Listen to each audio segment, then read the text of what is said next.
Assalamualaikum warahmatullahi wabarakatuh. Perkenalkan, nama saya Tirta Arum Anggraini dengan NIM 860559885 dari Prodi PGSD Universitas Terbuka Jember. Pada kali ini saya akan membahas tentang tugas 2 filsafat ilmu dalam pendidikan. Yang pertama, peran filsafat ilmu dalam pendidikan.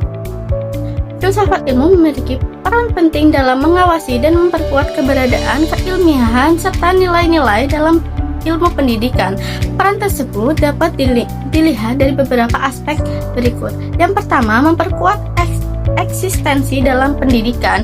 Filsafat ilmu membantu menjelaskan hakikat pendidikan dan alasan mengapa pendidikan penting bagi kehidupan manusia. Melalui kajian ontologi, filsafat ilmu membahas apa yang menjadi objek utama dalam pendidikan, seperti peserta didik, proses belajar guru, dan tujuan pendidikan.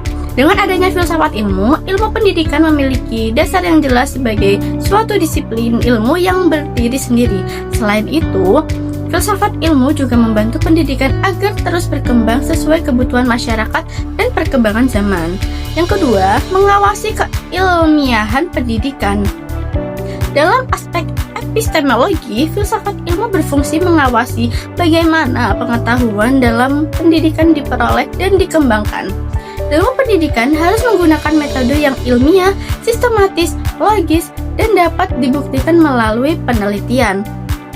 Filsafat ilmu mendorong para peneliti dan pendidik untuk menggunakan data, observasi, dan analisis yang tepat dalam menyusun teori maupun metode pembelajaran. Dengan begitu, pendidikan tidak hanya berdasarkan pendapat atau kebiasaan, tetapi memiliki dasar ilmiah yang dapat dipertanggungjawabkan. Yang ketiga, memperkuat nilai-nilai dalam pendidikan. Selain membahas ilmu pengetahuan, filsafat ilmu juga berkaitan dengan nilai dan etika melalui kajian aksiologi. Pendidikan tidak hanya bertujuan mencerdaskan peserta didik, tetapi juga membentuk karakter dan moral yang baik. Filsafat ilmu membantu mengarahkan pendidikan agar tetap menjunjung nilai kemanusiaan, bertanggung jawab, disiplin, dan etika dalam menggunakan ilmu maupun teknologi. Oleh karena itu, guru tidak hanya berperan sebagai pemberi materi, tetapi juga sebagai pembimbing karakter peserta didik. Selanjutnya, pendidikan bermakna. Pendidikan yang bermakna dan memiliki nilai dapat membantu memperkuat perkembangan filsafat ilmu karena pendidikan tidak hanya mengajarkan materi, tetapi juga melatih seseorang untuk berpikir kritis, logis, mampu memahami suatu ilmu secara lebih mendalam. Dalam proses pembelajaran, peserta didik diajak untuk mencari tahu, bertanya, dan memahami bagaimana ilmu diperoleh serta digunakan dalam kehidupan sehari-hari. Melalui pendidikan, peserta didik juga belajar untuk menganalisis masalah dan mencari kebenaran berdasarkan pemikiran yang rasional dan ilmiah. Hal ini berkaitan dengan filsafat ilmu yang membahas tentang hakikat ilmu, secara pendidikan ilmu, dan manfaat ilmu bagi manusia. Semakin berkembang kemampuan berpikir kritis dalam pendidikan, maka perkembangan filsafat ilmu juga akan semakin kuat. Selain itu, pendidikan yang bernilai tidak hanya menekankan kecerdasan intelektual, tetapi juga membentuk sikap moral, etika, dan tanggung jawab dalam menggunakan ilmu pengetahuan. Dengan begitu, ilmu yang berkembang dapat dimanfaatkan secara bijaksana dan memberikan manfaat bagi masyarakat. Selanjutnya, filsafat ilmu sebagai pisau analisis.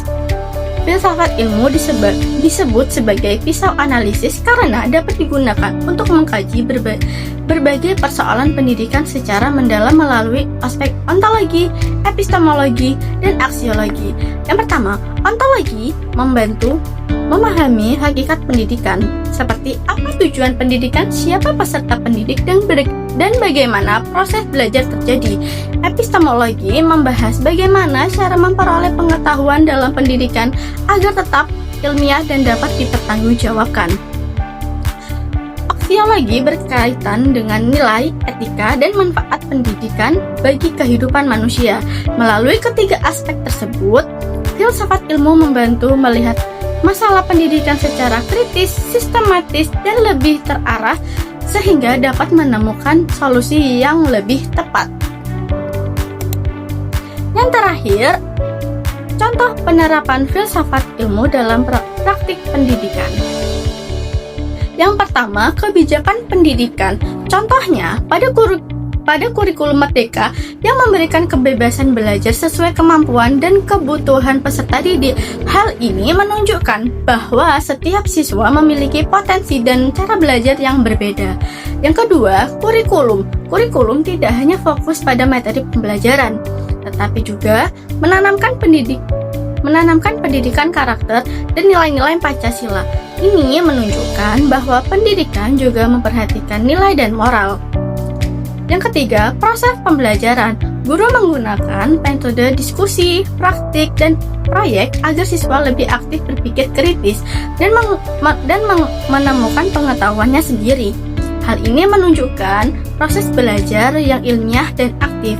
Yang terakhir, penilaian pembelajaran. Penilaian tidak hanya dilihat dari hasil ujian, tetapi juga sikap keterampilan dan proses belajar siswa sehingga perkembangan si peserta didik dinilai secara menyeluruh.